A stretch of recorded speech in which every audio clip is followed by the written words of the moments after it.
Subscribe the channel and press the bell icon for latest updates. Philosophy general নিয়ে যারা পড়ছো ক্যালকাটা ইউনিভার্সিটিতে semester 3-তে তোমাদের cc3-তে পুরোটাই লজিক আছে।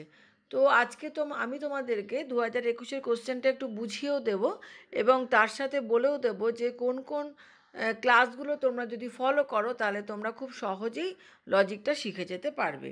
এখানে যে প্রথমেই দেখো 10টা এমসিকিউ রয়েছে, এই পরপর 10টা এমসিকিউ কিন্তু তোমাদেরকে যে বিভিন্ন চ্যাপ্টার থেকে দিয়ে দিয়েছে।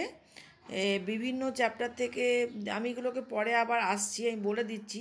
প্রথমে হচ্ছে 10টা এমসিকিউ থাকবে, তারপরে 5টা কোশ্চেন থাকবে, 5 5 25, এবং তারপরে থাকবে হচ্ছে যে কোনো দুটি প্রশ্ন করতে দেবে, সেগুলো হচ্ছে থাকতে 6 আর 6 12 আর 3 15।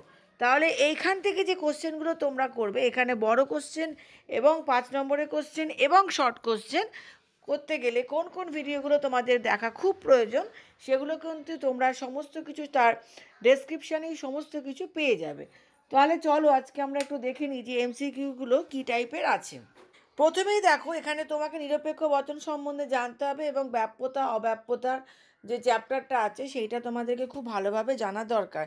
তার কারণ এখানে লেখাই রয়েছে যে একটি সার্বিক নিরপেক্ষ বচনে কোন পদ ব্যাপ্য। সার্বিক বলতে এখানে কি বোঝানো হয়েছে না, সার্বিক বলতে বোঝানো হয়েছে যে মানে সামান্য সামান্য বচন হচ্ছে আমাদের দুটো, এ এবং ই। তাহলে এ বচনের উদ্দেশ্য ব্যাপ্য, বিধেয় অব্যাপ্য, আর ই বচনের দুটোই ব্যাপ্য। তার মানে কি দাঁড়ালো, সার্বিক বচনে কোন পদ ব্যাপ্য, উদ্দেশ্য পদ ব্যাপ্য। তো এইটা যখন তুমি খুব সহজে অ্যান্সারটা বলে দেওয়া যায়। তোমার যদি ব্যাপ্যতার ক্লাসটা খুব ভালো মতো করা থাকে বা ব্যাপ্যতার চ্যাপ্টার যদি তুমি খুব ভালো মতন পড়ে রাখো, তাহলে কিন্তু তুমি খুব সহজেই অ্যান্সারটা দিতে পারবে। নেক্সট দেখো, খতে রয়েছে সকল এস হয় পি এর আবর্তিত রূপ কি। তুমি যদি আবর্তনটা খুব ভালোভাবে জানো তাহলে তুমি এখানে এ দিয়েছে 21-এ, তাহলে 22 এটা ই বচন দিয়ে আসতে পারে বা আই বচন দিয়ে আসতে পারে।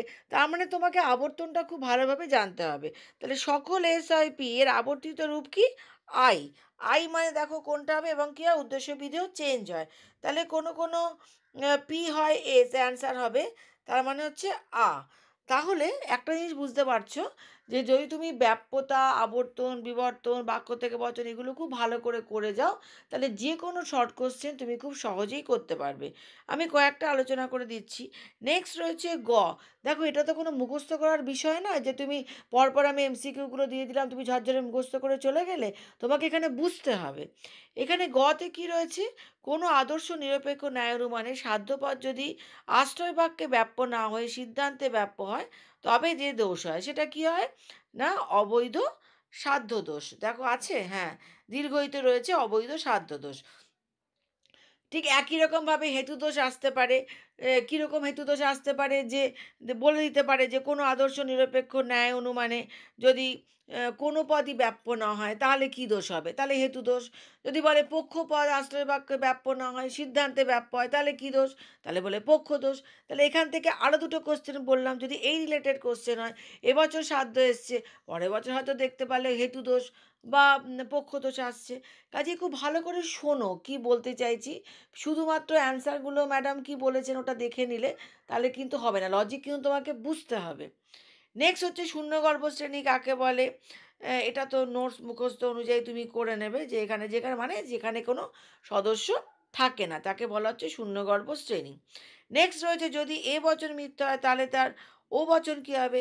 এটার জন্য তোমায় কী করতে হবে, বিরোধানুমানের দেখবে একটা টেবিল আছে, দেখবে আমার যে বিরোধানুমানের ক্লাসটা আছে ওখানে দেখবে একটা টেবিল করা আছে। ওই টেবিলে এ সত্য হলে ই কী হবে, আই কী হবে, ও কী হবে পরপর দেওয়া আছে।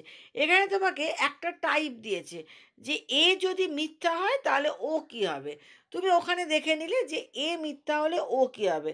এখন যদি এরকম দেখা যায় যে এটা উল্টে দিল যে ই সত্য হলে আই কী হবে, তুমি যদি টেবিলটা ভালো মতো তৈরি করে যাও, কিভাবে টেবিলটা তৈরি করতে এটা যদি তুমি জেনে যাও, তাহলে যে কোনো শর্ট কোশ্চেন করতে পারবে।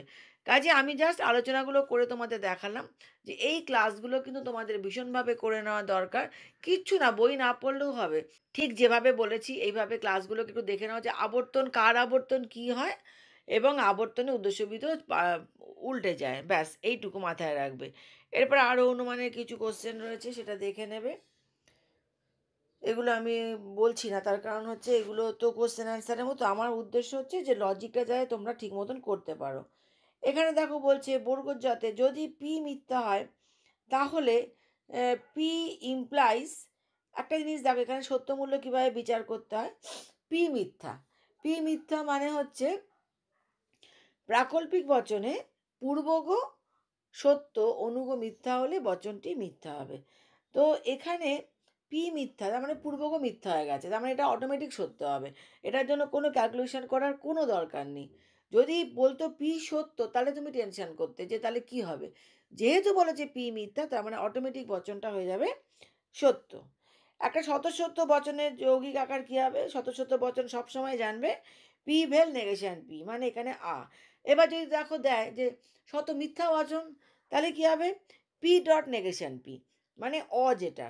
যদি এখানে যেহেতু স্বতঃসত্য বলেছে, কাজেই তোমাদের শত মিথ্যাও আসতে পারে যারা পরের বছরে পরীক্ষা দেবে। তো এইভাবে যে কোশ্চেনগুলো দেওয়া আছে সেগুলো তোমরা দেখে নিও। নেক্সট হচ্ছে তোমার 5 নম্বর। 5 নম্বরের কোশ্চেনগুলো কি বলছে যে বিভিন্ন প্রকার নিরপেক্ষ বচনগুলি উদাহরণ সহযোগে ব্যাখ্যা করো। ব্যাপ্যতা বলতে কি বোঝায় দেখবে, এগুলোর পিডিএফও আমি দিয়ে দেবো, তোমরা ওখান থেকে সেই পিডিএফগুলো তোমরা নিয়ে নিও। আর বাক্য থেকে বচন তৈরি করতে হবে। বাক্য বচনের দুটি পার্থক্য, এটাও পিডিএফে দেওয়া আছে। এ বচনের সরল আবর্তন কেন সম্ভব না, এটার পিডিএফও রয়েছে। এগুলো যেখানে পিডিএফের প্লে লিস্টে চলে যাবে, যেখানে লজিকের পিডিএফ আছে দেখবে, ওখান থেকে তোমরা এগুলো পেয়ে যাবে। ট্রুথ টেবিলের যে রয়েছে, ট্রুথ টেবিলে যে ধরো বর্গজতে যেমন রয়েছে যে ট্রুথ টেবিলের এই টপিকগুলো দিয়ে দিয়েছে, এগুলোর ওপরে ট্রুথ টেবিলের একদম 1 নম্বর কি 2 নম্বর ক্লাস যেগুলো আছে সেই ক্লাসগুলো দেখলে তোমরা এগুলো আশা করি খুব ভালোভাবে করতে পারবে। এইবারে তোমাদের যেটা আসছে সেটা হচ্ছে তোমাদের দুটো কোশ্চেন করতে হবে। দেখো একটা বিরোধিতা থেকে এসছে, আর একটা এসছে কিসের থেকে, আর একটা এসেছে এখানে ভেন চিত্র থেকে। নিশ্চয়ই তোমরা ভেন খুব ভালোভাবে করেছো। আর এসছে ট্রুথ টেবিল থেকে, মানে সত্য সারণী। আর একটা হচ্ছে থাকবে তোমার কোন পদ্ধতি, যেমন অন্যায় ব্যতিরেকি পদ্ধতি 2021-এ এসছে। তাহলে বাদবাকি যে পদ্ধতিগুলো আছে সেই পদ্ধতিগুলো যদি তোমরা করে যাও, যদি কেউ লজিক না পারো টেনশন করার কিছু নেই। দেখো এমসিকিউ আর 5 নম্বরের জন্য তোমাকে একটু লজিক করতেই হবে। বড় কোশ্চেন যদি মনে হয় যে না ম্যাম আমি লজিক একদম ভালো পারি না, খুব ভালো কথা, না না পারাটা কোনো অসুবিধা নেই। তুমি সেক্ষেত্রে কী করবে, আমি যে সাজেশানটা দিয়ে দিয়েছি সেখান থেকে সেই কোশ্চেনগুলোকে পড়ে যাবে, তাতে কিছু তো লিখতে পারবে। একদম তো মানে জাস্ট পাস মার্কটা তো উঠে যাবে। আর ওই অল্প করে কিছু ভিডিওগুলো এমসিকিউ এর জন্য দেখে নিও। আর যে কোশ্চেনগুলো দিলাম তার কিছু পিডিএফ পেয়েও যাবে। দেখবে মনে হয় লজিকের যে পিডিএফটা রয়েছে তোমার ওই প্লে লিস্টে, ওখান থেকে নিয়ে নেবে। আর এখানে সাজেশন অনুযায়ী যেটুকু দিলাম সেটুকু একটা যে কোনো বই বা থেকে তোমরা এগুলো পেয়ে যেতে পারো। আর যদি মনে করো কেউ লজিক করব, তাহলে সে খুব ভালো করে ভেন ডায়াগ্রাম আর ট্রুথ টেবিলটা ভালো করে তৈরি হয়ে যাবে, তাহলে একদম শিওর যে তোমরা পুরোপুরি কমন পাবে। তাহলে এই ছিল তোমাদের আজকের পুরোপুরি কোশ্চেন বলে দিলাম যে কী টাইপের কোশ্চেন আসবে। প্রত্যেক বছরই একই টাইপের কোশ্চেন আসে, প্যাটার্নটা কিন্তু একই থাকে। কাজেই আমি দেখবে যখন 2020 বুঝিয়েছি দেখবে একই টাইপের কোশ্চেন থাকে। কাজেই তোমরা আশা করব ভালোভাবে পারবে, কোনো অসুবিধা হবে না। আচ্ছা, তোমরা যারা নতুন এই চ্যানেলে এসছো তারা ভিডিওটা ভালো লাগলে অবশ্যই একটা লাইক করো, এবং যদি সাবস্ক্রাইব করা না থাকে তাহলে চ্যানেলটিকে সাবস্ক্রাইব করে দিও। এবং যে আলোচনাগুলো করলাম তোমরা একটু মন দিয়ে ধৈর্য নিয়ে আলোচনাগুলো শোনো, তাহলে তোমরা আশা করি কোনো লজিক নিয়ে কোনো টেনশন করতে হবে না। ডেসক্রিপশানে আমি সমস্ত লিঙ্কগুলো দিয়ে দিলাম, তোমরা সেই লিঙ্ক অনুযায়ী দেখবে। আর যেগুলো এমসিকিউ এর জন্য পড়তে হবে সেগুলোর লিঙ্কও দিয়ে দেবো।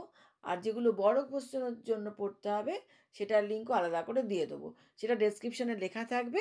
সেই অনুযায়ী তোমরা নিজেদেরকে তৈরি করো।